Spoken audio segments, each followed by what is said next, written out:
तो आप क्या समझते हैं कि इस ये सारा जो सिनेरियो बना है, हसीना वाजद का वहां से जाना, इसके असरात क्या मुरतब हो सकते हैं? भारत और अदानी साहब ये चाहें कि बांग्लादेश की अगर हमने बिजली बंद करनी है, ढाका को अंधेरों में कन्वर्ट करना है, तो क्या वो कर सकते हैं?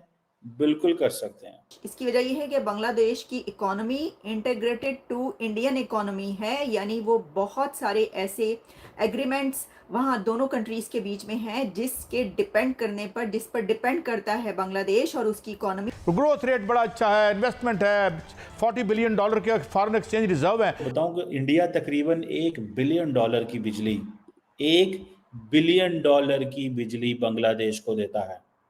कि हम हैं क्या। आज भी जो बांग्लादेश के अंदर हिंदुओं को मारा जा रहा है फेथ बेस, आप वहीं के वहीं खड़े, 1947 से आगे नहीं जा पा रहे।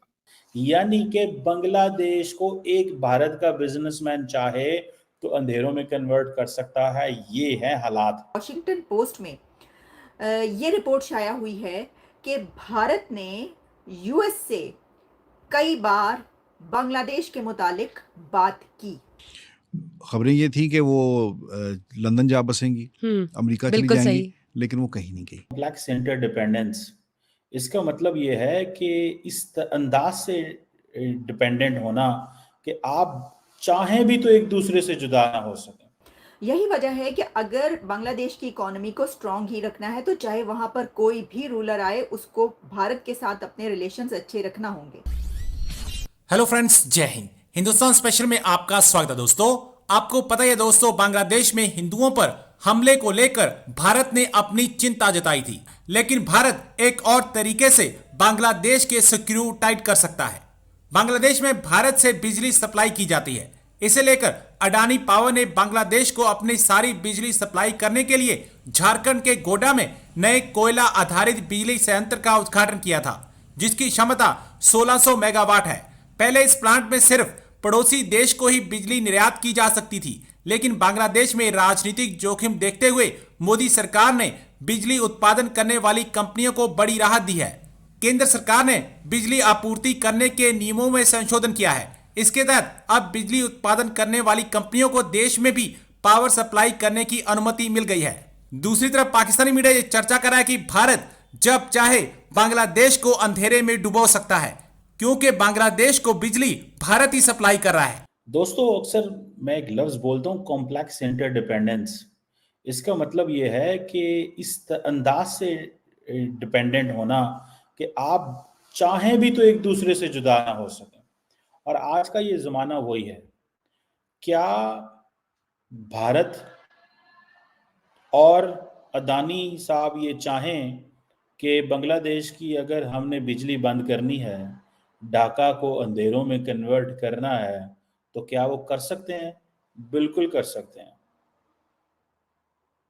आपको पता है कि इस हवाले से अगर मैं आपको बताऊं कि इंडिया तकरीबन $1 बिलियन की बिजली, $1 बिलियन की बिजली बांग्लादेश को देता है।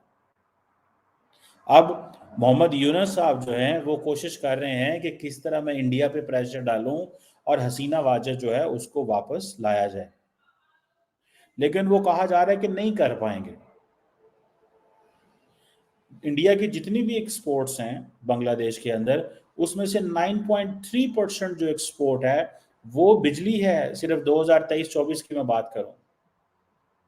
और ये जो इलेक्ट्रिसिटी ट्रेड है बिटवीन इंडिया एंड बांग्लादेश, ये बड़ी क्रूशल है। सो एट वन पॉइंट हम ये समझते हैं कि मोहम्मद यूनुस और जो बांग्लादेश नेशनल पार्टी है खालिदा ज़िया की, वो कह रहे हैं कि इंडिया जो है शेख हसीना वाजद को भेजे, लेकिन वो नहीं कर सकते क्योंकि ये जो इंटरडिपेंडेंस क्रिएट हो चुकी है, ठीक है जी, ये सारी की सारी एक प्राइवेट सेक्टर के हाथ में है। यानी कि बांग्लादेश को एक भारत का बिजनेसमैन चाहे तो अंधेरों में कन्वर्ट कर सकता है। ये है हालात।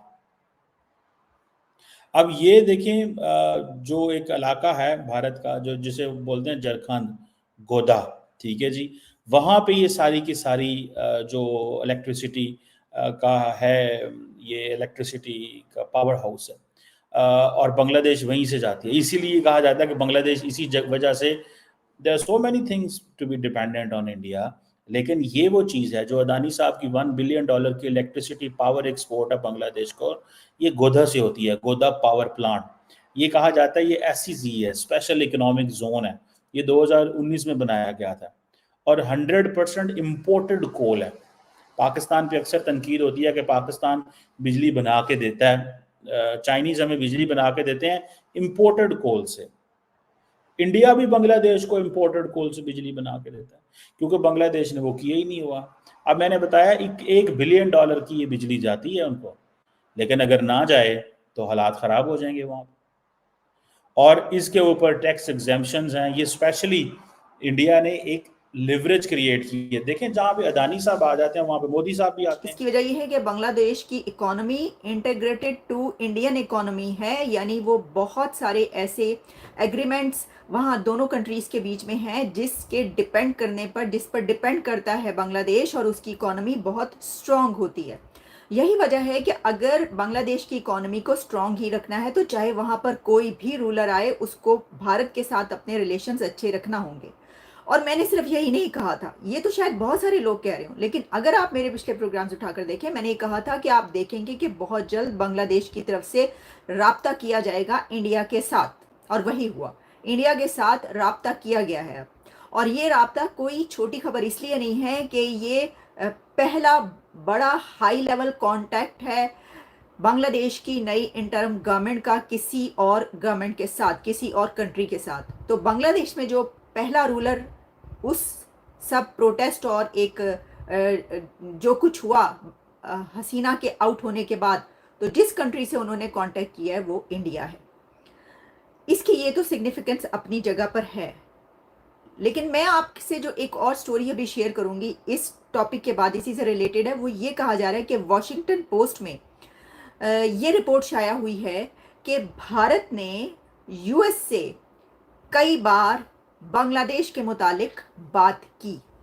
हसीना के आउट होने से पहले India pressed US to go easy on Bangladesh leader before her ouster. तो ये जो है, ये क्या है, ये स्टोरी भी वॉशिंगटन पोस्ट की आपके सामने रखते हैं।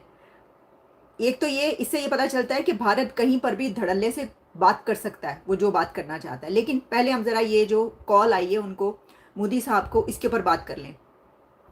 तो एक तो ये हो गया कि वो इसलिए बांग्लादेश को बात करना ही थी।